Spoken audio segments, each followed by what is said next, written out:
본문 말씀은 출애굽기 3장 1절에서 5절 말씀입니다.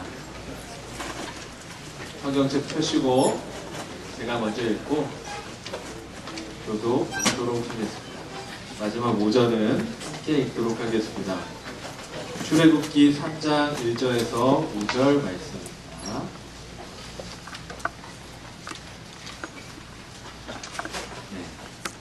다 펴셨으면 제가 먼저 읽도록 하겠습니다. 모세가 그의 장인 미디안 제사장 이드로의 양떼를 치더니 그 떼를 광야 서쪽으로 인도하여 하나님의 산 호렙에 이르매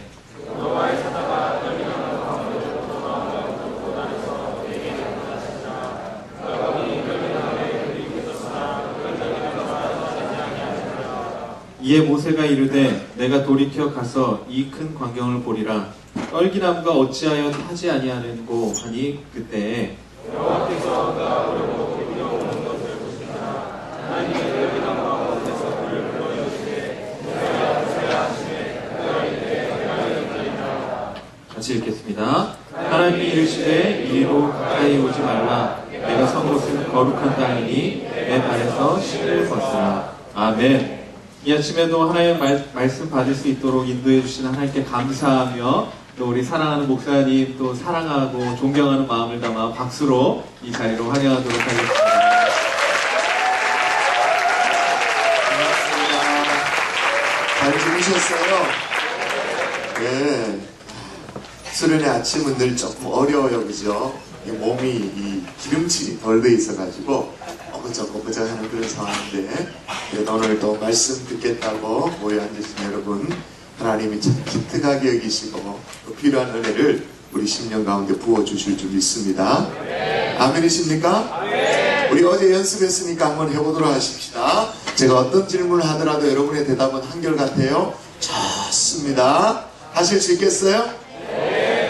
여러분 오늘 어떻습니까? 좋습니다. 여러분의 교회 어떻습니까? 좋습니다. 여러분의 대학부 어떻습니까? 좋습니다. 이번에 임원 어떻습니까? 좋습니다. 여러분 믿음의 고백대로 하나님이 오늘도 그렇게 좋은 날 되도록 인도해 주실 줄 믿습니다. 오늘도 우리가 정말 살펴봐야 될 말씀 이 자리를 통해서 이 아침에도 적절하게 인도하실 줄 믿습니다. 평생 아내로부터 전도를 쭉 받았지만 수십 년을 교회 근처도 가지 않았던 할아버지가 있었습니다. 근데 이 할아버지가요, 70이 넘자 할머니를 따라서 교회에 출석하기 시작한 거예요. 얼마나 감사한 일이에요. 근데 여전히 신앙생활이, 할아버지가 신앙생활 하는 게 쉬웠을까요? 어려웠을까요? 어렵죠. 쉽지 않았습니다. 먼저 이렇게 목사님과 가까이 하는 게 어려웠고 예배 순서가 어렵고 다 어려웠습니다. 그런데 어느 날 이 할아버지가 막 흥분을 해가지고 그 어려운 상대인 목사님이 찾아가지고 얘기를 하는 거예요. 아, 목사님, 요즘 제가 하나님의 기적을 보고 있습니다. 막 그러는 거예요. 간증을 해요. 목사님이 아, 그래요? 뭐 어떤 기적을 보여주시던가요? 세상에나, 목사님 아시다시피 제가 막히 신앙생활 한다고 열심히 좀 신앙생활 해보려고 기도라는 걸 좀 해봤잖아요. 그래서 그런지 밤중에 화장실을 가려고 하면 화장실 문을 딱 열면 자동으로 불이 켜진다는 거예요.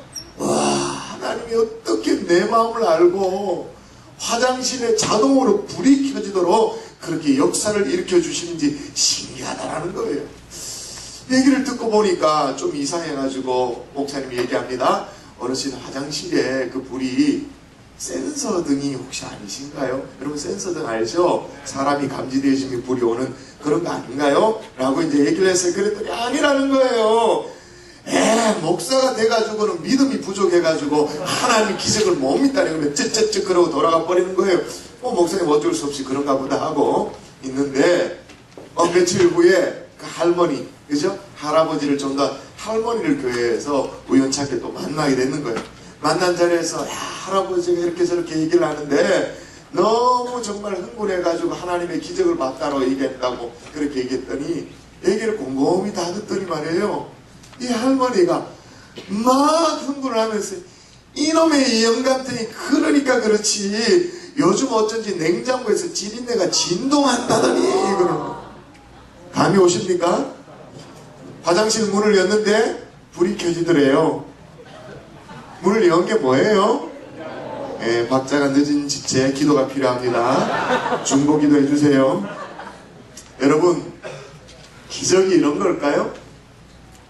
한쪽에서는 기적이 일어났다라고 막 흥분하는데 자기는 철석같이 믿고 있는데 알고 보니까 이게 망상이고 착각이고 그런 거예요? 그게 성경이 얘기하는 기적이에요? 또 어쩌다 보니까 그렇게 된 일을 가지고 그걸 굳이 예수쟁이들 하나님이 뭐 해줬다라고 그냥 끼워 맞춰가지고 얘기하는 거, 합리화하는 것, 그렇게 써버리는 거, 그게 기적이에요? 아니죠. 우리가 경험하는 최고의 기적은 무슨 병이 낫고 뭘 고침받고 문을 여니까 불이 자동으로 켜지고 그런 것이 아니라 하나님이 우리를 만나주시는 것, 그것이 최고의 기적인 줄 믿습니다. 하나님과의 만남이 있는 거예요. 저는 중학교 3학년 때 예수님을 믿게 됐다고 어제 저녁에 말씀을 드렸잖아요. 철저한 불신자였죠. 예수 믿지 않았었습니다. 그런데 어떻게 예수 믿게 되었냐면요, 제가 어린 시절에 예수님 믿지 않았지만 공부를 좀 잘했을까요? 못했을까요? 대답이 시원찮네. 나름대로 좀 잘했어요. 초등학교 시절이었습니다. 그리고 성격은 좋았을까요? 좀 못됐을까요? 네, 좀 못됐습니다. 지금 제 몸무게에 한 30kg가 빠져있다고 생각해보세요. 빼 마른 상황에서 또 뭐 이렇게 굉장히 날카롭게 공부는 또 나름대로 해가지고 집 밖에 모르는 그런 친구였습니다. 그러니까 친구가 있었을까요? 없었을까요? 당연히 없지. 당연히 없는 상황이었습니다. 근데 이제 공부는 좀 잘하니까 제가 초등학교 5학년 때, 제가 초등학교 4학년 때부터 제가 알고 있었던 비밀인데 그건 뭐냐면, 여러분 초등학교 과거에 말이에요. 요즘은 그렇지 않을 것 같은데 과거에 목사님이 초등학교 다닐 때쯤에 그 왜 새학년이 되어지면 반편성을 하잖아요. 반편성을 어떻게 하시는지 아세요? 오, 그렇지. 성적순으로 해요. 1년이 지나고 나면 전교등수가 딱 나오잖아요. 요즘 초등학교에 전교등수 매기나요? 안 하나요? 하여튼 우리 때만 해도 전교등수란 게 1등부터 전교 꼴등까지가 초등학생도 쫙 매겨집니다. 그럼 반편성을 어떻게 하면 1반부터 10반까지 딱 있잖아요. 그러면 1등은 전교 1등은 1반, 2등은 어떻게? 2반, 3등 반반, 4등, 5등, 6등, 7등, 8등, 9등, 10등 딱 하고 그 다음에 지그재그로 다시 오죠. 이제 1반에 11등, 그 다음에 2반에 12등 쭉 갑니다. 지그재그로 그렇게 반평성 해가지고 세로로 딱 끊으면 이게 이제 한 반이 되어지는데, 그걸 어떻게 알았을까요? 제가 그렇게 반평성 한다는 걸 어떻게 알았을까요? 늘 제가 일본으로 불리니까. 그렇게 세로로 딱 끊으면, 새롭게 반편성하면 그걸 가지고 선생님이 처음 이제 들어와가지고 이제 출석을 불러요. 그죠? 늘 일본으로 불렸어요. 지금 제 자랑을 하고 있는 중입니다. 아주 밥맛입니다. 그죠? 그런데 5학년 때 말이에요. 뭐 아니나 다를까 반편성 새로 되어가지고 어느 방에 갔는데 이제 첫 번째로 제 이름이 불렸죠. 김종원. 예! 라고 불렀어요. 대답을 했죠. 그리고 이제 저는 뭐 이렇게 출석 부르고 있는 중이니까 이제 그냥 뭐 하게 있었는데, 조금 지나가니까 제 이름 비슷한 걸 또 부르는 거예요. 깜짝 놀라가지고 무슨 일인가 싶었는데 저쪽 건너편에서 어떤 한 친구가 예라고 대답을 하는 거예요. 알고 봤더니 이제 성만 다르고 이름이 같은 거예요. 저는 김종원이고 그 친구는 현종원이었던 거예요. 친구가 한 명 생긴 거죠. 이름이 같다라는 이유로. 그 전까지는 친구가 진짜 한 명도 없었어요. 어떻게 그렇게 인생을 살았는지 몰라. 5학년이 되기까지는 친구가 없었다니까요. 그런데 그 친구가 나를 친구 삼아줬어요. 그 친구는 공부도 꽤나 좀 하고 그 다음에 성격도 좋고 또 부산 사나이여가지고 아주 그냥 화통한 면이 있는 굉장히 매력적인 친구였는데, 그 친구가 저를 친구 삼아준 거죠. 그래서 같이 이제 제가 반장하면 부반장하고 부반장하면 저는 뭐 또 어떻게 하고 이런 식으로 그렇게 했었어요. 이 친구랑 또 초등학교를 졸업하고 중학교도 또 같이 이제 같은 학교에 가게 된 거예요. 집도 비슷하니까 버스도 같이 타고 등하굣길에 같이 만나고 뭐 그렇게 쭉 했었어요.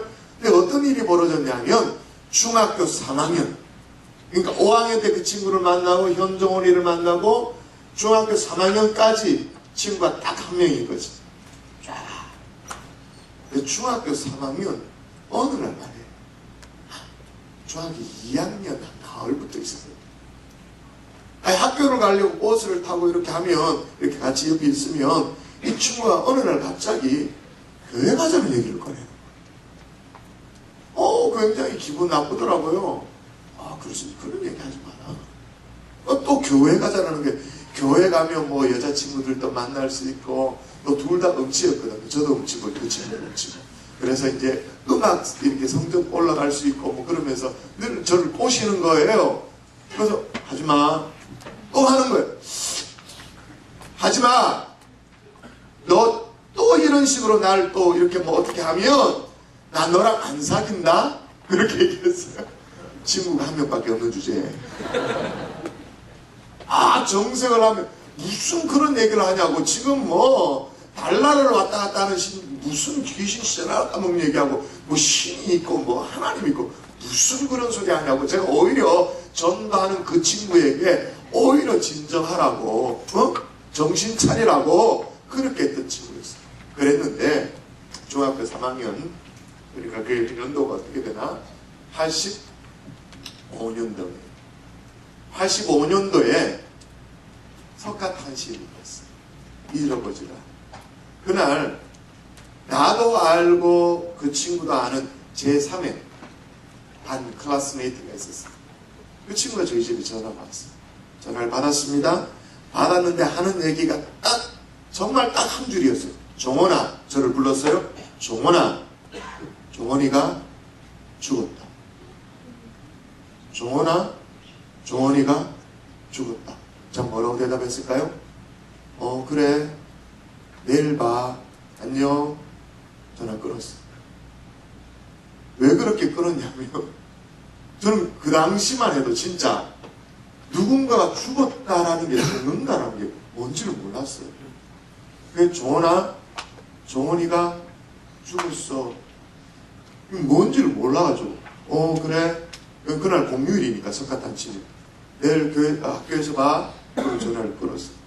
끊고 나서 제가 이제 이녀의 막내거든요. 누나한테, 누나, 종원이가 죽었대. 뭐야? 중학교 3학년짜리 그렇게 물었어. 그러니까 이제 저희 누님이 저를 설명을 해주고 위로해 주려고 한 거예요. 그래도 잘 몰랐어요. 잘 모르는데 그 다음날 학교에 이제 등교를 했습니다. 등교를 하면 이제 각자 자리가 있잖아요. 각자 자리가 있는데 그 현존이 그 책상에 이렇게 꼭 뭐 국화 이런 게 이렇게 있고 내가 안 나타나는 거예요. 그때 실감이 돼. 죽었구나. 이 땅에 존재하지 않아. 그런데 이제 그 친구 책상 주위로 아이들이 막 웅성웅성 모여가지고 막 이제 쉬는 시간에 얘기하잖아요. 이렇게 먼 발치에서 저는 가까이 가지 못해. 이게 뭔지를 몰랐으니까. 이게 마음도 이상하고. 그래가지고 이제 먼 발치에 있는데 웅성웅성 모여서 친구들이 하는 얘기가 뭐냐면 종원이가 지난 어제 석가탄신일 공휴일에 교회에서 놀러 가가지고 죽었대요. 그 사건이 어떤 사건이냐면 그해 처음으로 전국에서 1호로 나타난 익사사고였어요. 얘기를 들어보니까 그래요. 이 종원이가 다니는 교회에 중학교 3학년 그 분반 있잖아요. 반. 뭐 성경부 반. 거기에서 선생님하고 이제 봄소풍 비슷하게 간 거예요. 석가탄신이니까. 가가지고 이제 영천, 대구 근처에 영천에 보면 이제 강이 있어. 강가에 놀러 가지고 이제 뭐 이렇게 된 거예요. 누가 빨리 저기 건너가나 할까? 됐다 이런 식으로 한 거예요. 그리고 그때 선생님도 그렇게 뭐 이게 제정신이 아니었죠. 좀 청년 선생님이어가지고 이게 위험하다는 걸 감지를 못하고 아이들하고 그냥 객기를 부린 거예요. 저기 누가 빨리 건너가나 할까? 수용해서 그래가지고 이제 수용해서 진짜 들어간 거예요. 초파일에. 이제 선생님은 대학생쯤 되니까 건너갔죠. 이 친구도 부산 사나이니까 수영에는 자신이 있었던 거예요. 현정원이도. 그래서 수영에서 들어가는데 이 지대가 어떤 지대냐면 여러분 아시나요? 골재 채취하는 장소인데 못됐죠. 골재를 채취하면 이걸 이제 평토 작업을 해야 되는데 포크레인으로 골재를 딱 채취하고 나면 이게 움푹 들어가게 되잖아요. 현정원이가 물에 빠져 그런 친구가 아니에요. 수영을 진짜 잘하는 친구였거든요. 그런데 이제 들어가다 보면 이렇게 이제 이 정도 물이 들어오면 들어가잖아요. 이제 가슴이 이제 물도 축이고 수영하고 가야 되는데 이렇게 걸어 들어가다가 갑자기 움푹한데 이렇게 빠져든 거예요. 수영을 못해서 익사가 아니고 심장마비로 갑자기 들어가게 돼가지고 심장마비로 익사하게 돼요. 그 얘기를 제가 들은 거예요. 옆에서. 와, 제 마음속에 일어났던 생각은 뭐냐면 교회가 내 친구 죽였다. 하나님이 내 하나밖에 없는 친구 죽였다. 막 증오가 막 불타오르는 거야. 그래서 그날 밤으로 내가 어떻게 했냐면 교회를 찾아갔지. 교회를 찾아 중학교 3학년짜리가 조그만 꼬마가 교회 딱 찾아가지고 내가 어떤 마음으로 찾아갔냐면 이 완전 뭐 흔들어 부수겠다 이런 마음으로. 야 여러분 소극적이고 굉장히 내성적이고 이렇게 공부만 하던 친구가요. 야 독이 오르니까 제게 어떤 그런 용기가 있었는지 몰라요. 그래서 교회라는 데를 찾아갔어요. 물어 찾아갔어요. 가니까 지금 생각하니까 그날이 수요일이었던 것 같아요. 이제 학교 마치고 저는 갔고 교회 가니까 사람들이 뭐 이렇게 성경책 가지고 뭐가 마쳤는지 이렇게 쭉 나오더라고요. 그게 수요 예배가 마친 거예요. 수요 예배가 마치고 사람들은 나오고 저는 들어가서 제가 뭐라고 얘기했냐면 이제 거기에 이제 뭐 이렇게 사람들이 있는데 제가 뭐라고 얘기했는지 아세요? 책임자 불러주세요. 중학교 3학년짜리가 책임자 불러주세요. 그렇게 얘기했어요. 뭐 교회 용어를 모르니까 목사님 뭐 전사님 이런 걸 모르니까 그냥 책임자 불러주세요. 누구냐고 물어요. 나는 어제 죽은 현정원이 친구다. 김정원이라는 친구다. 그렇게 얘기했더니 조금 누군가 이제 저를 좀 기다려보라고 본당 뒷자리에 여기 앉아서 기다리라고 이렇게 그러는 거예요. 기다리고 있는데요. 그때 감동을 잊을 수 없어요. 이게 예배당이라면 제가 제일 끝에 장의자 뒤에 이렇게 우두커니 있고 이 앞에는 강대상이 있고 또 이제 개척교회 조그마한 교회였으니까 이게 휘장이 있는데 십자가가 이렇게 있고 뭐 그런 상황이었어요.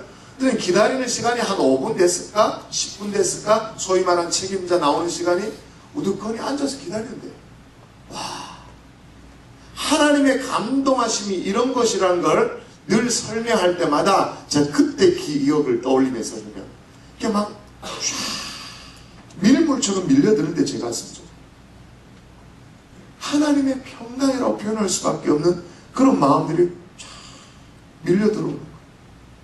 그래서 이를 뽀덕뽀덕 갈던 그 마음들이 스르르 녹아내리시자 뭘 설교가 있었던 것도 아니에요. 찬송이 있었던 거 아니에요. 빈 예배당에 우두커니 혼자 있고 앞에 십자가만 바라보고 있는 상황이었는데 뭔가 쫙 밀려들어요. 그때 생각을 하면요. 야 지금 또 닭살이 돌잖아. 머리가 쭈뼛쭈뼛어요. 그럼 뭔가 이상한 기운을 느끼고 있는 상황이었는데 책임자가 진짜 나타난 거예요. 강도사님. 응? 이제 교회 개척하셔가지고 얼마 안 된 그런 강도사님이셨어요. 연세 많으신 강도사님께서 이제 오셔가지고 저한테 뭐라고 얘기했냐면 딱 이 얘기였어요. 종원아, 네가 종원이구나. 종원이가 죽기 전에 너를 그렇게 전도하려고 애를 썼는데 종원이가 죽으니까 또 다른 종원이가 이제 너를 찾아갔네. 와, 그 얘기가 뒤통수를 얻어맞는 힘이 다 빠지더라고요. 개척교회이기 때문에 그 강도사님이 그게 이제 목사님이 안 계신 상황이었어요. 강도사님이 모든 성도님들의 기도 제목을 알고 주일학교 학생들의 기도 제목 가는데 내 친구가 나를 전도하기 위해서 그렇게 애를 썼고 그렇게 기도했다는 얘기를 간접적으로 제가 들었고요. 뒤통수를 얻어맞는 충격이었어요. 그 다음에 이 강도사님이 제게 하는 얘기가 뭐냐면 종원아 오는 주일부터 네가 예배 나와서 현종원의 빈자리를 채워줄래? 이번 주일부터 교회 나와라. 그 얘기에 제가 뭐라고 대답했을까요? 예. 그때부터 신앙생활을 하기 시작해서 지금 몇 년이 늘었나요? 그게 85년도 상황이니까 그건 한 30년쯤 된 얘기 아니겠습니까? 30년 동안 공식적으로 주일 예배를 빠뜨린 게 한 번도 없다 그러면 거짓말이고 2번 있었습니다. 2번. 하여튼 개인적으로 좀 상황이 있어서 주일 예배를 드릴 수 없는 상황이 2번 있어서 그 이후로는 한 번도 주일 예배를 빠뜨리지 않았습니다. 뿐만 아니라 하나님이 제 마음에 감동을 주셔서 목회자의 길을 가도록 그렇게 해주셨습니다. 여러분, 저는 아무리 생각해도요, 우리 인생의 최고의 기적은 하나님이 우리를 만나주시는 것이다. 저는 그렇게 믿습니다. 아멘이십니까? 하나님이 여러분을 자녀 삼아주시는 것, 하나님과의 만남이 있는 것, 그게 최고의 기적이라고 생각해요. 여러분, 한 성도가 목사님에게 이렇게 물었습니다. 왜 주님께서는 가룟 유다 같은 일을 선택해 주셨습니까? 아무리 생각해도 가룟 유다 이건 합당하지 않습니다. 도저히 이해가 되지 않습니다. 라고 그렇게 물으니까 그 말을 들은 목사님이 그 성도에게 이렇게 조용히 대답했어요. 나는 그것보다 더 이해가 안 되는 게 나를 선택해 주셨다는 건데,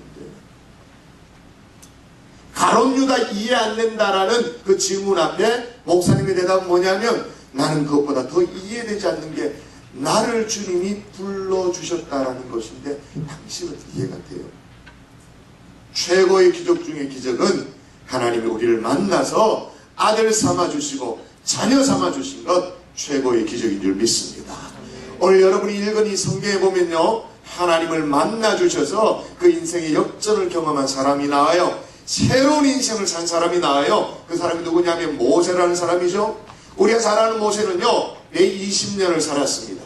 그 삶은 세 등분이 쭉 되어집니다. 처음 40년은 애굽의 왕자로서의 40년을 살았습니다. 그 다음 40년은 광야에서 목자로서의 40년을 살았습니다.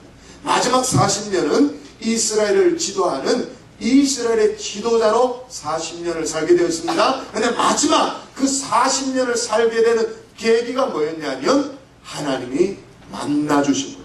하나님이 뭐 해주심으로? 만나주심으로. 만나주심으로 전혀 다른 차원의 인생, 전혀 새로운 인생을 모세가 살게 되었습니다. 여러분, 하나님이 만나주시면 이제까지의 삶과는 전혀 다른 인생, 여러분의 자원과는, 여러분의 실력과는 전혀 다른 인생을 살 수 있습니다. 아멘이십니까? 욕심나지 않아요? 부럽지 않아요? 나도 새로운 인생 살고 싶다. 이전까지 삶과 전혀 다른 새로운 인생을 살고 싶다. 그런 마음이 생기지 않습니까? 오늘 말씀을 통해서 어떤 사람을 하나님이 만나주시는가, 하나님이 만나주시는 사람이 어떤 사람인가 한번 쭉 살피면서 우리 모두도 인생 역전을 경험하는 하나님의 종들 될 수 있기를 주의 이름으로 축원합니다. 축원합니다.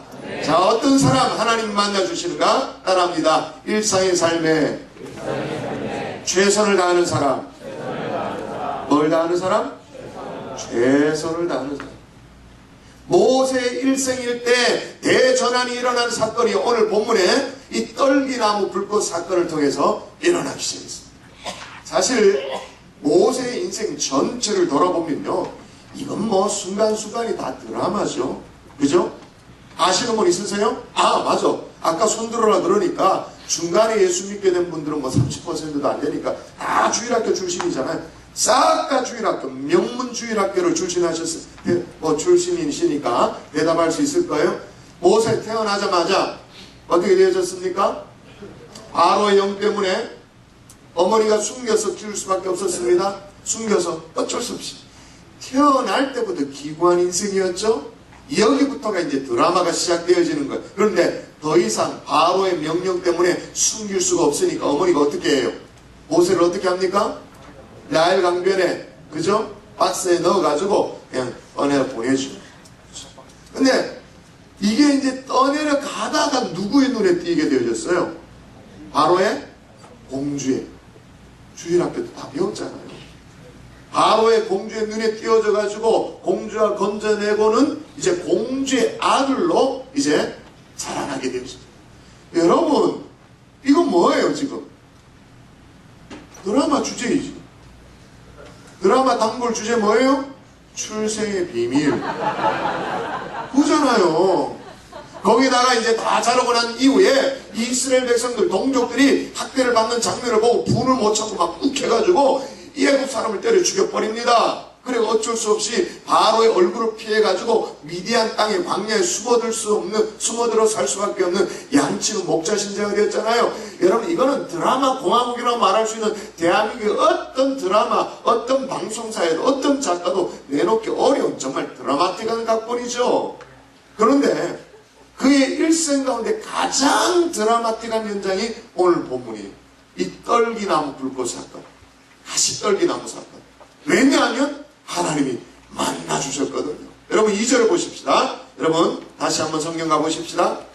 출애굽기 3장 2절. 여러분 읽어보시겠어요? 3장 2절 시작.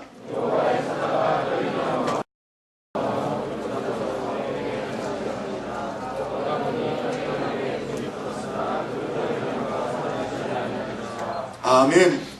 불꽃 안에서 그에게 어떻게 하셨다고 말합니까? 나타나십니다. 불꽃 안에서 그에게 나타나시니라. 이건 뭐냐면 하나님이 자신을 이렇게 드러내 보인 거예요. 이렇게 보여준 거예요. 모세를 만나주신 거죠. 여러분, 지금까지 모세의 인생은요, 상황에 몰려서 어쩔 수 없는 인생이었습니다. 인과응보 인생이었습니다. 그런데 이제부터는 하나님이 만나주시는 인생, 하나님이 계획해주시는 인생, 하나님이 인도해 가시는 인생으로 이게 변화되어지게 된 거예요. 그런데 여러분, 우리가 여기에서 주목할 것이 있어요. 하나님이 언제 모세를 만나주셨는가? 여러분 1절 또 보도록 하십시오. 언제인가? 1절. 자, 형제들이 있습니다. 형제들이 1절 시작. 네. 여기까지 보십시다. 모세가 그의 장인 미디안의 제사장 이드로의 양떼를 치던. 언제 만나주셨다고요? 양떼를 칠 때. 여러분, 우리가 흔히들 생각하는 것은요, 하나님이 만나주시는 게, 예를 들면 예배를 드린다. 어제 저녁처럼 막 기도하다. 금식을 하다가, 아니면 하나님 앞에 막 철회를 하다가 하나님이 막 만나주실 것 같다라는 생각을 합니다. 그렇게 만나주십니다. 그런데 더 일반적인 건 뭐냐면 모세를 통해서 배울 수 있는 게 뭐예요? 양떼를 치더니, 양떼를 치는 게 뭐예요? 모세에게는 뭐예요? 자기 직업이죠. 목자잖아요. 목자가 양떼를 치는 건 뭐예요? 자기가 평소에 해야 될 일, 반드시 해야 될 일, 그 일을 하다가 하나님을 만나는 그런 역사를 경험하게 된 것입니다. 그런데 여러분, 모세가요, 얼마나 자기 삶에 성실했냐면, 지금 모세가 치는 양, 누구의 양입니까? 모세 자기 양이에요? 성경 보세요. 장인 이드로의 양떼를 치. 자기 양도 아니에요. 별로 때깔 나는 것도 아니에요. 표가 나는 일도 아니에요. 그런데도 불구하고 그게 자기에게 맡겨진 일이기 때문에 최선을 다해서 하는데, 여기에 말하는 치더니라는 말의 의미가 중요해요. 치더니라는 말은 그냥 안면 맞추니까 그냥 얻어먹을 것도 있고, 자기를 걷어주니까 어쩔 수 없이 한번 친다, 한두 번 정도 흉내낸다, 그런 게 아닙니다. 밥값하기 위해서 대충 한다, 때운다, 그게 아니에요. 계속해서 친다, 그 말인 겁니다. 성실하게 놓치지 않고 계속해서 친다, 그 말인 거예요. 여러분, 거기다가 오늘 본문에 보면 양떼를 광야 서쪽으로 인도하였다, 그렇게 나와요. 원래 광야 서쪽은요, 양떼를 몰고 가는 그런 지역이 아니래요. 영어 성경에 보면 to the far side of the desert라고 그렇게 되어 있습니다. 그러니까 이게 뭐냐면 광야 끝, 절벽, 이런 의미인 거죠. 그쪽으로는 양떼를 몰고 목자들이 가는 게 아니래요. 근데 그렇게 멀리 정말 이렇게 절벽과도 같은 그런 곳에 왜 갔을까요? 모세가 왜 양떼들을 몰고 왜 갔을까요? 왜요? 대답. 부르심. 너. 예? 왜 멀리 양떼들을 데리고? 예? 그렇지. 야, 이쁘다. 야, 저런 아이들 너무 이쁘지? 그 옆에 졸고 있는 친구는 나는 아주 못마땅하고. 그죠? 자, give me five. 야. 그렇죠. 양떼들 몰고 더 멀리 간 이유는 딴 이유가 아니에요. 풀 찾으러. 양떼들 더 잘 먹으려고. 더 목초지를 찾으려고. 이렇게도 가보고 저렇게도 가보고 찾아다니고 그렇게 하다가 가다 보니까 광야 서쪽 끝까지 하게 되는 거예요. 무슨 얘기입니까? 자기에게 주어진 일을 어떻게 하면 더 잘할 수 있을까? 어떻게 하면 더 효과적으로 감당할 수 있을까? 그렇게 해서 새로운 일도 시도해보고 남이 안 하는 일도 해보고. 여러분, 모세만 그래요? 성경의 대부분 하나님이 만나 주셨던 위대한 인물들이 다 그랬습니다. 싹 다 그랬습니다. 여러분 다윗 보세요. 다윗. 여러분 자기 집에 지금 영적 그 당시에 거장이라고 말할 수 있는 사무엘이 찾아왔어요. 지금으로 말하면 돌아가신 옥하는 목사님 그런 정도가 다시 살아나가지고 자기 집에 신방 온과 똑같은 일이죠. 온 가족이 막 흥분해가지고 야, 목사님 오셨다. 야, 사무엘 선지자 오셨다 그러면서 음식하고 막 청소하고 야, 정말 분주하게 그렇게 했었 그 시간에도 다윗은 뭘 했다고요? 사무엘이 찾으니까 그제서야 아버지도 뭘 이렇게 모르다가 막내가 양을 지키고 있나이다 그렇게 말할 정도로 우직하게 자신에게 맡겨진 일들을 최선을 다했던 사람. 하나님이 그런 다윗을 어떻게 주셨어요? 이스라엘의 주권자로 기름 부어 세워주신 줄 믿습니다. 여러분, 요새 비록 종살이였습니다마는 감옥살이였습니다마는 있는 자리에서 성실하게 자신에게 맡겨진 일들 다 감당했습니다. 그런 그를 하나님이 어떻게 해주셨어요? 애굽의 총리 대신의 자리. 이야, 감옥에 있는 죄수 신분에서 바로 총리 대신의 자리로 하나님이 세워주신 줄 믿습니다. 어떤 사람? 자기에게 맡겨진 일에 최선을 다하는 사람. 여러분 볼까요? 예수님의 제자 베드로. 베드로가 예수님의 제자로 부름받을 때 베드로가 뭐하고 있었어요? 고기 잡고 있었지. 놀고 있다가 아니에요. 지금 졸고 있는 사람 일어나세요. 졸고 있다가 아니에요. 이 자리가 이 졸도록 만드는 거야. 이렇게 제껴가지고. 그렇구나. 문제가 있네. 졸고 있다가 아니에요. 놀고 있다가 아니에요. 고기 잡다가. 자기 일을 하다가 예수님의 제자로 부름받았어요. 행자 놀다가 아니에요. 이게 성경의 원리인 거예요. 여러분 잠언 말씀 한번 찾아볼까요? 잠언 22장 29절. 잠언 22장 29절 같이 한번 읽도록 하십시다. 잠언 22장 29절 같이. 내가 찾았어요? 읽을까요? 시작.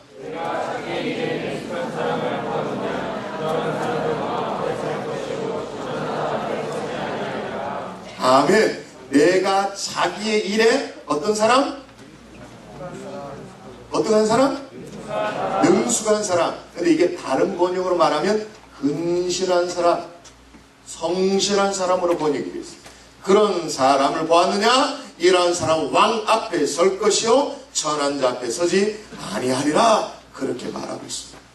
여러분 직장에서 혹시 직장인이 있다면 또 여러분의 가정에서 교회에서 학교에서 여러분에게 맡겨진 그 일들을 최선을 다해서 감당하시면 하나님의 종들 될 수 있기를 주의 이름으로 축복합니다. 언제냐? 이게 중요하죠. 또 하나님이 만나주시는 장소도 중요합니다. 여러분 1절 마지막 보십시오. 하나님이 어디에서 만나주셨다고요? 하나님의 산 호렙의 이름에. 여러분 사람들이 이것 때문에 굉장히 헷갈려요. 호렙산 다른 말로 말하면 이게 어떤 산입니까? 호렙산 이꼴 신의 산이죠. 신의 산. 그죠? 신의 산 그러면 요즘도 성지순례 간 사람들이 굉장히 정말 행복하게 여기면서 사진 찍고 오고 막 그러는 곳이 신의 산 아닙니까? 근데 여러분 이런 곳인데 여러분 신의 산이 원래 영험한 곳이었어요? 원래 하나님의 산이었어요? 하나님과의 만남이 있는 장소였기 때문에 모세가 일부러 그런 호렙산에 찾아간 것입니까? 그래요? 아니죠. 그거는 오늘 출애굽기 3장의 사건이 있고 난 이후에 그리고 율법을 받고 난 이후에 이게 하나님과의 만남이 너무나도 드라마틱하고 너무나도 충격적이어 가지고 그 산이 신의 산으로 하나님의 산으로 호렙산으로 영적인 산으로 인정받았지. 그냥 뭐예요? 호렙산은 직장. 모세에게 뭐예요? 학교. 그게 성지순례 이런 개념이 아니에요. 그냥 내가 있는 삶의 터전 그런 곳이었어요. 평범한 목적이었어요. 여러분 하나님이 모세를 만나주시는 것은 그의 인생을 새롭게 한 그 장소는 일상의 목초지였고 직장이었고 가정이었다는 사실을 여러분 기억할 수 있기를 바랍니다. 그리고 그것을 하나님이 어떤 곳이라고 말하냐면 5절에 보니까 이렇게 말합니다. 내가 선 것은 거룩한 땅이니 내 발에서 신을 벗어라. 거룩한 곳이 따로 있는 게 아니에요. 하나님이 계신 그곳 일상의 삶의 터전이 바로 하나님의 거룩한 임재가 있는 곳이라는 것을 기억할 수 있기를 주의 이름으로 축원합니다. 그러므로 여러분 제대로 살아야 돼요. 제대로 하루하루를 살아요. 왜? 하나님이 만나주시는 곳이 내 일생의 삶입니다. 지금도 하나님 만나주시는 거죠. 두 번째, 하나님 만나주시는 사람 따라 하십시다. 전적 위탁의 사람. 어떤 사람이라고요? 전적 위탁 또는 의탁이라고 말하죠. 의탁의 사람, 위탁의 사람.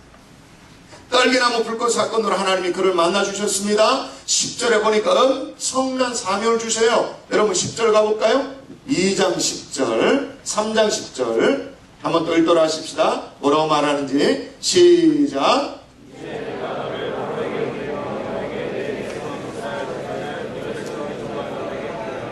아멘. 하루아침에 모세를 하나님의 동력자로 이스라엘의 지도자로 그렇게 불러주시는 거예요.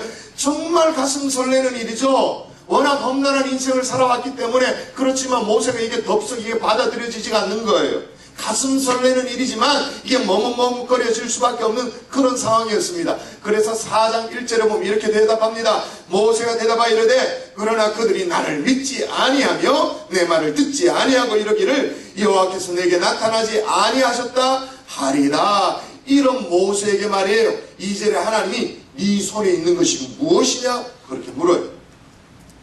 여러분 하나님은 한 번씩 우리에게 묻습니다. 네 손에 있는 게 뭐냐? 가진 것이 뭐냐? 그렇게 물어요? 물으니까 이제 모세가 대답하죠. 지팡이입니다. 그걸 땅에 던지라 그렇게 말해요. 물어보겠습니다. 지금 모세가 손에 가지고 있는 이 지팡이, 하나님이 던지라고 말하는 이 지팡이가 어떤 지팡이죠? 목자의 지팡이. 양을 인도하기 위해서 맹수로부터 양떼들을 보호할 때 사용하는 그 목자의 지팡이.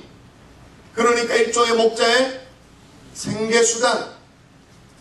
그걸 던지라는 거예요. 여러분 40년 전에 이미 모세는 모든 것을 다 던졌죠. 애굽의 왕자였습니다. 한 사람을 죽인 사건 때문에 도망자 신세가 되었습니다. 왕자로서의 어떤 신분도 의복도 무슨 권세도 다 내려놓았습니다. 왕자로서의 가지고 있던 견문도 학식도 다 내려놓았습니다. 지금 그가 오로지 지금 붙들고 있는 건 뭐예요? 딱 손에 거머쥐고 있는 건 뭐예요? 목자의 지팡이 하나. 그거 하나. 요즘 말로 말하면 뭡니까? 미역 걸어서 이 끌고 다니면서 생계를 유지하는데 그런 상황인데 미역과 같은 그런 거예요. 겨우 노점상을 하는데 초란 그 바구니와 같은 거 그거 하나가 지금 목자의 손에 들려있는 목자의 지팡이란 그걸 던지래. 말이 돼요? 그건 뭐예요? 처자식 먹여 살리는 마지막 가장으로서의 자존심이죠. 그 던지면 어떡하나? 어쩌는 거예요? 그걸 던지라고 그렇게 말해요. 가정의 생계를 책임지는 그 목자의 지팡이를 던지라 그렇게 말하고 있는 것입니다. 그리고 그 지금 목자의 지팡이를 거머쥐고 있는 이 모세의 나이가 얼마예요? 80 노인이 말이에요. 맥발이 성성하게 되어가지고 그저 자기 생계, 그죠? 가족들 먹여 살리고 하는 그런 목자의 지팡이 하나 붙들고 있는데 그걸 내려놓으래. 여러분, 이런 전적인 의탁이요 절대 쉬운 게 아니에요. 어떤 한 성도가 말이에요, 그랜드 캐년으로 놀러를 갔습니다. 그랜드 캐년 가보셨어요? 저는 여러 번 갔었거든요. 한 번 가면 매력이 있어서 또 가고 싶은 마음이 들어요. 제가 미국에 유학할 때 말이에요. 유학할 때 차로 운전을 하면 LA에서 라스베가스까지 한 4시간, 거기서 또 4시간, 한 8시간 운전하면 그랜드 캐년까지 가는데, 처음에 갈 때는 이게 너무 운전이 많으니까 힘들어요. 그런데 한번 그랜드 캐년의 그 풍광을 맛보고 나면 8시간 운전, 이거는 할만하죠? 쫙 보면 끝내주죠. 거의 그런 얘기가 있잖아요. 그랜드 캐년의 이 계곡의 이 부피가 얼마나 크냐면 그랜드 캐년의 계곡 사이에 한반도가 그대로 들어간다. 그 정도의 규모니까 엄청나지. 딱 보면 입이 쫙 벌려지는 상황이에요. 이 한 성도도 그랜드 캐년에 와가지고 말이에요, 막 풍광이 심취해가지고 막 사진도 찍고 막 이러면서 그러고 있다가 발을 잘못 디뎌가지고 절벽에 떨어졌대요. 절벽에 떨어져가지고 겨우 이제 나무 뿌리를 붙잡고 탁 매달려가지고 헬프 미 살려주세요 외치고 있어요.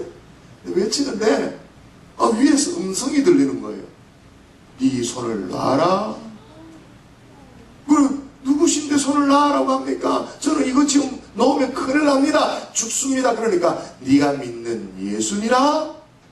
이제 이 성도가요 고개를 숙이고 잠깐 이렇게 손을 잡고는 기도하는 것 절반쯤 하다가 한 30초쯤 후에 뭐라고 말했냐면, 위를 향해서 소리를 지릅니다. 거기 예수 말고 다른 사람 없어. 여러분, 전적 의탁이라는 것, 하나님의 말씀을 다 듣는다라는 게 쉽지 않아요. 거기 예수 말고 다른 사람 없어. 여러분, 그런데 아이러니한 것은요, 이렇게 내려놓음의 40년을 통해 가지고 모세가 변화되었다는 사실을 아세요? 애굽의 왕궁에서 채우고 배우고 학식을 쌓고 관계를 맺고 쌓아가는 것 통해서는 이 애굽의 어떤 모세가 변화되지 않았습니다. 그런데 미디안의 광야 생활을 통해서 자기를 부인하고 내려놓고 무능함을 고백하는 그런 삶을 통해서 하나님 모세를 변화시켰습니다. 40년 전과 40년 후가 어떻게 다르냐면요, 40년 전에는 하나님도 있었고 모세도 있었습니다. 그런데 지금은 자기는 없고 하나님만 계십니다. 40년 전에는 하나님을 의지한다고 말하면서 자기 힘을 의지하며 살았습니다. 그러니까 때려 죽였지. 애국 사람 죽였잖아요. 그런데 지금은 내 힘은 안 된다는 걸 알고 하나님 힘만으로 된다는 것을 고백하고 있습니다. 40년 전에는요, 자기 이름으로 하면서 하나님의 이름 영광 돌린다 그런 척 했습니다. 그런데 진짜 지금은 하나님의 이름만을 위해서 사는 사람으로 바뀌게 되어졌다. 모든 자신감을 완전히 상실하고 하나님을 부를 때, 하나님이 자신을 부를 때 나는 못합니다, 안 됩니다, 보낼 사람을 보내세요, 그랬던 그 모세를 통해서 하나님이 새롭게 그를 만나주시고 이스라엘의 지도자로 세워주셨다. 여러분 손에 있는 목자의 지팡이 내려놓으라고 말하면 내려놓을 수 있기를 주의 이름으로 축원합니다. 하실 수 있겠어요? 여러분의 손에 들려져 있는 그 목자의 지팡이 하나님이 내려놓으라고 말하면 그게 생계수단이라 할지라도, 마지막 거머쥐고 있는 거라 할지라도 내려놓으라고 말하면 할 수 있겠어요? 하나님 이것만은 안 됩니다. 다 내려놨습니다. 이것만큼은 절대 안 됩니다. 그것까지도 내려놓아 보십시오. 하나님이 이런 전적 위탁의 사람, 이런 사람을 만나주시는 줄 믿습니다. 한 가정을 근근히 책임지는 그런 단계에서 한 민족을 책임지는 그런 지도자로 하나님이 불러주시오. 마지막 세 번째, 어떤 사람 하나님이 만나주시는가? 따라하십시다. 경험을 뛰어넘는 순종의 사람. 여러분, 이렇게 모세가 내려온 이 목자의 지팡이, 이게 딱 내려놓으니까 지팡이가 뭘로 됐어요? 뱀이 되었죠. 4장 3절이에요. 4장으로 넘어가 볼까요? 4장 3절 우리 자매들이 한번 읽어주시겠어요? 4장 3절입니다. 시작.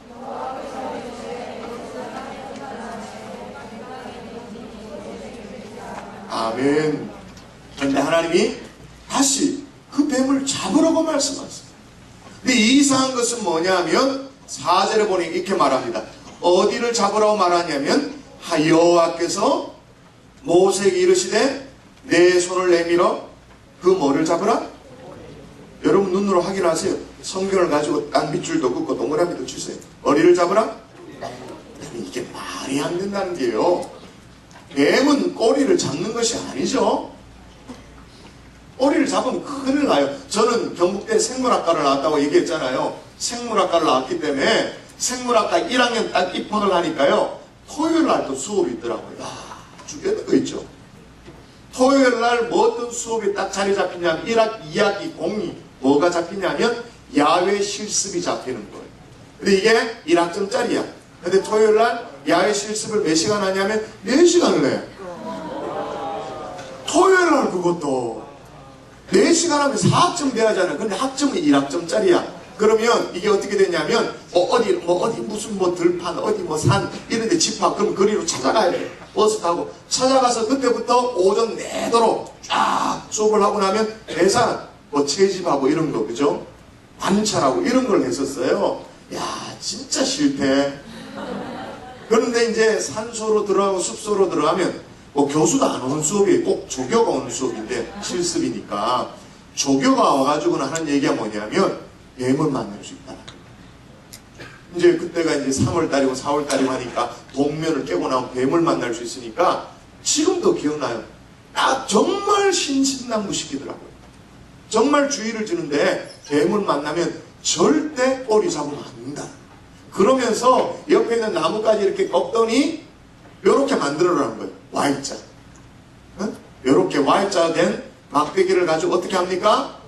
그렇죠. 머리를 여기를 이렇게 딱 제압하는 거예요. 머리를 딱 제압하고 그 다음에 머리를 정확하게 딱 잡고 그 다음에 어떻게 됩니까? 볼명이 들어가지고 뱀 잡으려면 어떻게 돼요? 머리를 조장 쳐야 되지 완전히. 그게 뱀 잡는 방법이에요. 근데 어설프게 꼬리를 잡았다 그러면 어떻게 됩니까? 뱀이 얼마나 유연성이 뛰어나요. 그대로 올라와서 물죠. 뱀 꼬리를 잡는다라는 건 날 잡아 잡수십시오라고 얘기하는 거 똑같은 얘기예요. 그런데 지금 하나님 뭐라고 말합니까? 어디를 잡으라고요? 꼬리를 잡으라. 여러분 잘 생각해 보세요. 어적자는 저도 상식으로 다 아는 얘기인데 뱀은 꼬리를 잡는 것이 아니라 머리를 잡아야 된다는 걸 다 아는 상식인데 말이에요. 광야에서 40년을 보낸 이 목자 모세가 뱀 꼬리 잡으면 안 된다는 걸 몰랐을까요? 알았을까요? 몰랐을까요? 알았을까요? 알았지. 목자로서 40년 동안 광야에서 양떼들을 쳤는데 얼마나 많은 뱀을 만났겠어요? 뱀 꼬리 잡으면 큰일 난다라는 거 목자로서의 삶을 살면서 당연히 알았죠. 얼마나 광야에 있는 목자들은 그 뱀들은 맹독성인데 다 알죠. 맹독성의 그 뱀들 다 알죠. 꼬리 잡으면 큰일 난다. 그런데 하나님이 지금 모세에게 꼬리 잡아요. 이건 뭐죠? 뭐예요? 40년간의 목자의 이 경험 내려놓는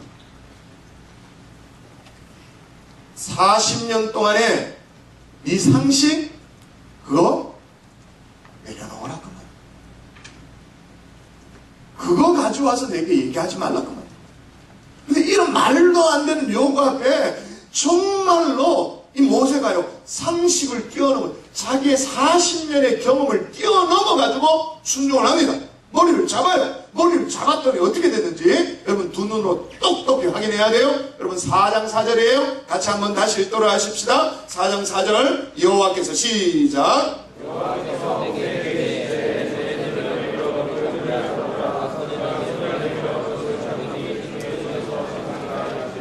예, 꼬리를 잡았어요. 그랬더니 뭐가 됐다고 말합니까? 4절 제일 마지막에 그의 손에서 지팡이가 된지라. 뱀이 변하여 지팡이요.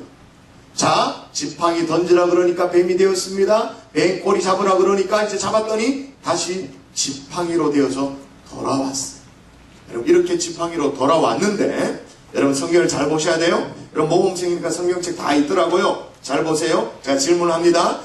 2절에 나오는 지팡이하고 4절에 나오는 지팡이, 이 성경은 다 똑같은 지팡이라고 기록되어 있어요. 이 같은 지팡이입니까? 다른 지팡이입니까? 다시요. 제일 처음에 들고 있었던 목자의 지팡이 2절에 나오는 지팡이에요. 이제 집어 던지라 그래서 던졌습니다. 뱀이 되었습니다. 뱀꼬리 잡으라 그랬습니다. 잡았더니 다시 지팡이가 됐습니다. 다시 지팡이가 된 게 4절의 지팡이에요. 2절의 지팡이하고 4절의 지팡이가 성경은 똑같이 지팡이라고 기록되어 있는데 이게 같은 지팡이입니까? 다른 지팡이입니까? 다른 지팡이죠. 2절의 지팡이는 목자로서의 자기 밥벌이, 생계수단, 그 지팡이. 그리고 던지고 꼬리 잡고 다시 돌아온 이 지팡이. 그래서 모세의 손에 딱 들려있는 지팡이는 어떤 지팡이에요? 지도자의 지팡이죠. 하나님의 임재가 있는, 하나님과의 만남이 있는 그런 지팡이죠. 2절의 지팡이는 초라한 목자의 지팡이였습니다. 겨우 생계 책임지는 그런 지팡이였습니다. 그러나 4절의 지팡이는 이스라엘 백성들을 인도하는 하나님의 지팡이가 된 거예요. 제가 감히 하나님의 지팡이가 됐다라고 말할 수 있었던 이유는 뭐냐면, 여러분 여전히 모세가 나는 못합니다, 보낼 만할 자를 보내십시오, 나는 뭘 이렇게 말도 못하고 그렇습니다. 그러니까 하나님이 뭐라고 말하냐면, 여러분 16절 가보십시다. 4장 16절 17절까지 또 읽습니다. 16절 17절 또 읽습니다. 시작.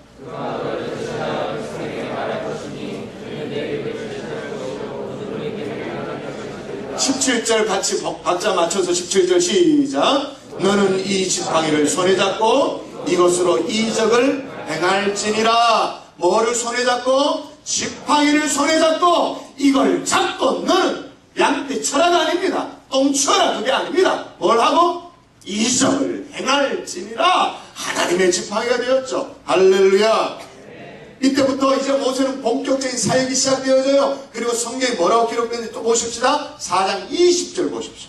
20절. 자, 한 번 더 읽도록 하십시다. 모세가 시작. 모세가 그의 아내와 아들을 나귀에 태우고 애굽으로 돌아가는데 모세가 어떤 지팡이? 하나님의 지팡이를 손에 잡았더라. 할렐루야. 더 이상 목자의 지팡이 아닙니다. 하나님의 지팡이를 모세가 손에 잡게 되어진 거예요.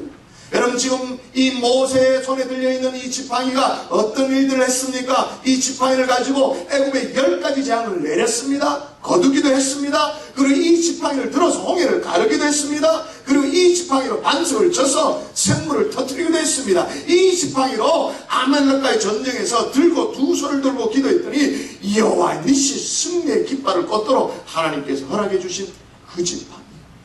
할렐루야. 사실 여러분, 내가 목자의 지팡이를 내려놓으면 하나님이 안 돌려줄 것 같죠. 그렇죠? 괜히 그냥 뭐 믿음으로 객기 부렸다가 뭘 헌신한다고 손 들고 뭘 또 하고 뭐 그랬다가 나만 괜히 손해보는 것 같죠? 그런 걱정이 되어져요. 그러나 여러분, 하나님은 반드시 돌려주십니다. 다시 주십니다.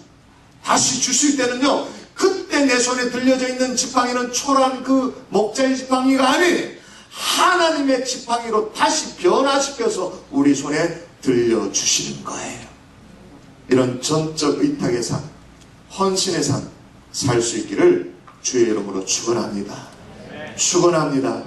주께서 뱀꼬리 잡으라면 잡는 거예요. 무슨 말이 많아. 기도하라면 하는 거지 무슨 말이 많아. 네? 아멘. 그러는 거지. 훈련 받으라면 받는 거지 무슨 딴소리가 많아. 뭘 딴짓을 해. 뭐 핑계를 대. 상식, 경험 다 뛰어넘고 순종으로 나아가는 하나님의 종들 수 있기를 주의 이름으로 축원합니다.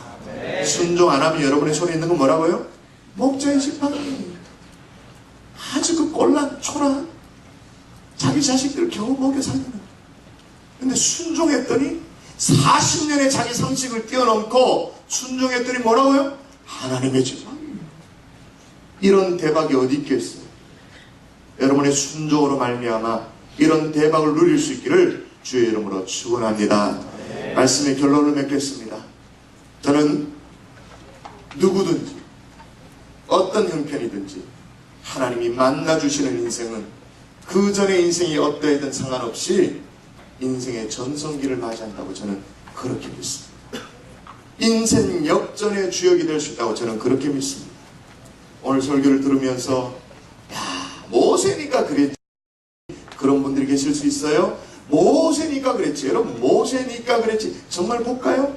모세니까 대단했나요? 모세 여러분 보십시오. 어릴 때부터 부모로부터 버림받았습니다. 원튼 원치 않든 간에 여러분 부모로부터 버림받았어요? 좀 있겠죠. 좀 있을 수 있어요. 그렇죠? 모세 소위 어린 시절에 입양아로 자랐습니다. 소수민족 입양아로 자라는 그 서름을 다 딛고 자라났습니다. 그런 사람이 있어요? 정체성의 혼란을 겪었습니다. 그러면서 부록의 나이라고 말하는 40의 나이를 맞이했는데 그때 크나큰 실수를 저질렀습니다. 사람을 죽입니다. 이 실수 때문에 어쩔 수 없이 광야에 쫓겨나가지고 처가살이로 그렇게 40년을 보냈습니다. 전전긍긍해야 됐습니다. 여러분 그런 삶 살고 있는 사람이 있어요? 아무도 없죠? 부모님 밑에서 학비 받아가면서 용돈 받아가면서 그렇게 다 살고 있죠. 여러분 모세가 특별해서 특별한 모세를 하나님이 만나주신 것이 아닙니다. 하나님이 특별하시기 때문에 특별한 하나님이 모세를 만나주십니다. 하나님이 만나주셨기 때문에 모세가 특별해지기 시작. 다시 말씀드립니다. 일상의 삶에 최선을 다하십시오. 아멘이십니까? 네. 예. 어제 저녁과는 다르다. 자, 설교를 마무리되어지는 시점이니까 저랑 함께 앞으로 이틀을 더 보내야 되는데 저는 이런 상황이면 제가 설교를 못해요. 3분의 1이 자고 있어. 이런 상황이면 제가 열받아 설교를 못해. 어제 저녁과는 완전히 어젯밤에 온라이트 하셨어요? 지금 이 본당이 너무 더워서 지금 재우고 있나? 제가 첫 번째 내 일상의 삶에 최선을 다하라고 그랬잖아요. 뭐 어떻게 되면 올 때를 때려서라도 어집서라도 정신을 차려서 지금 말씀을 드려야지 이래야 되는데 자고 있으니까 설교랑 안 맞아. 또 어떤 친구는 그렇게 손톱 소지하고 있고 설교랑 안 맞는 청중과 함께 설교를 한다는 게 저한테는 고통. 두 번째, 내 자존감과도 같은 목자의 지팡이 내려놓으라면 내려놓으세요. 세 번째, 도저히 내 상식과 경험과 안 맞는 뱀꼬리 잡으라면 순종할 수 있기를 바랍니다. 찬송하고 기도하십시다.